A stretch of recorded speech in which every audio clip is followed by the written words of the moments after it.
to play songs like Make Believe and then songs like Shapeshifter, and to see the crowd absolutely lose their minds over that. That's a big success story for us as a band. When you've been around as long as we have, you want to see your fan base connecting to the new songs the way that we connect to them when we write them. And that's definitely been the case. We're hanging out with Matty from Memphis May Fire. Matty, you and the band are about to come and tour Australia with ATREYU. And if your promo video is to believe, it was all decided over a game of rock, paper, scissors. Yep. Yeah, that's how it works. That's how touring works. But otherwise, yeah, it's been a little while since you guys have been over here. Treyu has been here pretty recently. I got to speak to Brendan in the lead up to their previous tour. Yeah, and they're coming back relatively, or really soon from that tour. You yourselves haven't been here for 9 years, I believe. It's been a long time for us. Yeah, yeah, too long. But we are hoping that it will be a much shorter periods in between our visits moving forward. But we're really excited about this. Yeah, so again in the promo video, that excitement of coming to Australia for you was definitely genuine, whereas Atreyu was like, yeah, we were there last week. Yeah, I actually I'm not aware of how recently they've been, but I know that they are definitely excited. They're close friends of ours, and I know they're looking forward to it.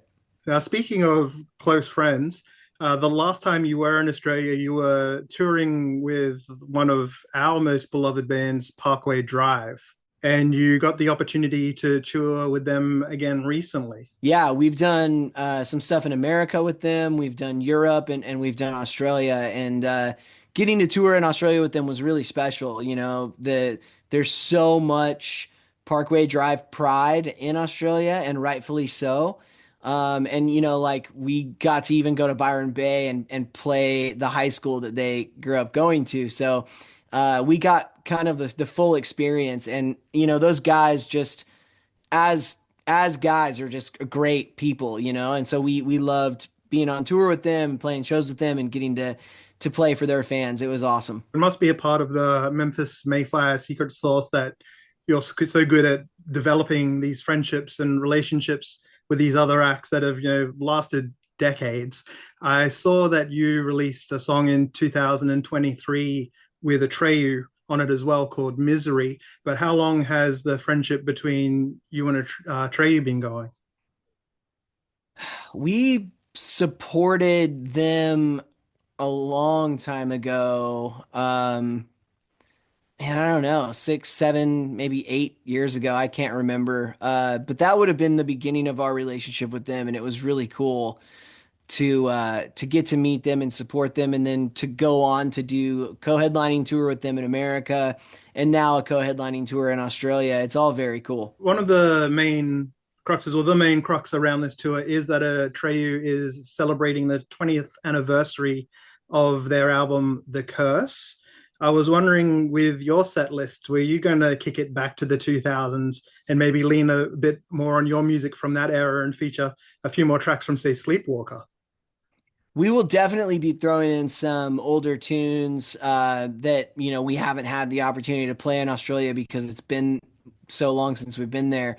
But we are not of that mindset, that Atreyu is with the curse. We are very much promoting our new record, Shapeshifter, and I think if we were to take a tally from fans, people would be really excited to hear those songs too. It's already statistically one of our most successful albums ever, and so we will be focused on that and also playing some of the older stuff for fans that have been with us the whole time for sure.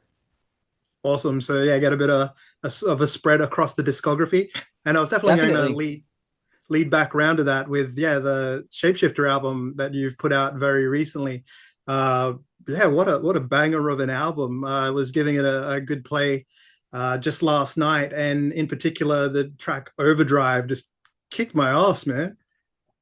Oh, well, thank you so much. Yeah, we're really proud of the record, and uh, I honestly I was married to our previous record, Remade in Misery. It had such a special place in my heart and didn't know what it was going to like going in and creating something after having made a record that special to me. And it became just as special. It really did become something that I think will live on for a long time for this band and songs that are going to be game changers for us with everything we have coming up during this cycle. No, it definitely sounds like the kind of album that would and should have some legs for you. And with that, yeah, you've already done a few legs of touring around the album. And it sounds like from what you just said before that you are getting an amazing response. But what have been some of the highlights of the shows that you've been playing for that tour? I would say, yeah, the highlights are, having been a band for as long as we have and seeing the crowd reaction be almost crazier for the new songs than it is for the songs that used to be the highlights of the set, like The Sinner or Vices, Miles Away, songs like that. Not that those are not exciting parts of the set, they certainly are. But to play songs like Make Believe and then songs like Shapeshifter, and to see the crowd absolutely lose their minds over that, that's a big success story for us as a band. When you've been around as long as we have, you want to see your fan base connecting to the new songs the way that we connect to them when we write them. And that's definitely been the case. Another thing that I saw while scrolling through your socials while in preparation for this, and actually I'll preface it a bit with as well that I got to interview OK Go fairly recently and talk with them about the usage of technology primarily in their film clips. But I kind of ran out of time before I could talk more about the behind the scenes stuff that they were doing using the meta glasses. And then I saw that you put up a video of you having filmed one of the concerts that you performed with the meta glasses. And yeah, it's just pretty amazing getting to see that all from your perspective. Just got the stem of the mic sticking up in the air constantly, and just pyro going off in your face. Yeah, Yeah. really, literally puts you in place and what it's like to be on the other side of that production. It's cool, man. Yeah, it definitely, I guess you could technically accomplish the same thing by strapping a GoPro to your forehead, but that would look so funny, right? So, like, being that we're playing an outdoor show where I would have to wear sunglasses anyways because it's the middle of the day and the sun is shining right on us, to have sunglasses that just look like regular sunglasses that are they're capturing those moments. It's pretty special, man. Yeah, it's really cool and just going through and picking out the sections that I wanted to put in the video and everything. It was I'm a big fan of those. I'll be using them again in the future for sure. Have you tried them in a nightclub yet or a talk show? I have not. I should though. I should. It's just a little more dangerous walking out onto a really dark stage with sunglasses on. You never know what you're gonna kind of trip over on. So Yeah, just gonna have that pyro streaming constantly. Like, yeah, guys, I need light.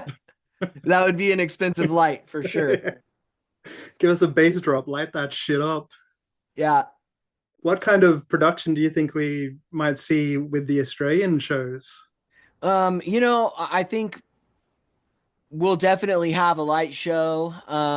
We might have CO2 with us.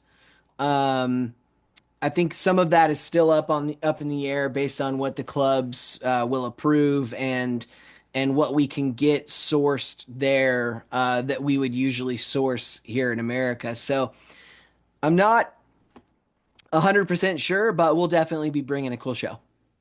Oh yeah, that's for sure. And yeah, it's regardless of whether you have, a full fireball erupting in your face or you've just got some dedicated fans with the big lighters out.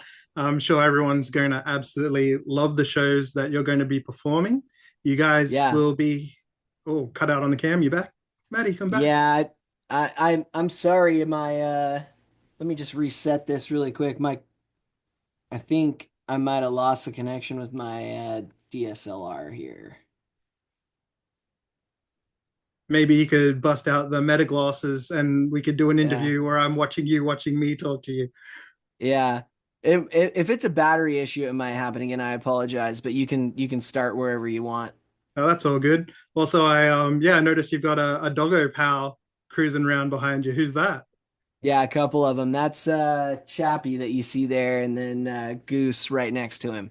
All right, got a bit of a gang going together. Yeah, I Yeah. quite have to often lock my cat out on the porch while doing these interviews because yeah, he's very fond of coming in interrupting. Oh yeah. Yeah, they do that. But you gotta love them fur babies. Yes, sir. It's going to be very exciting to have you guys back out here again. And again, you also mentioned that hopefully the frequency of your visits will be increased, so we're not left with a 9 year gap again Yeah. going forward. Yeah, we certainly won't let that happen again. All right. Well, thank you so much for hanging out with us today, Matty. And yeah, it's only going to be what, next month that we see you here. Yeah, it's very soon, man. Well, thank you so much for having me. We'll see you there. Absolute pleasure. I think someone wants some extra love. Yep. All right, man. Have a good one.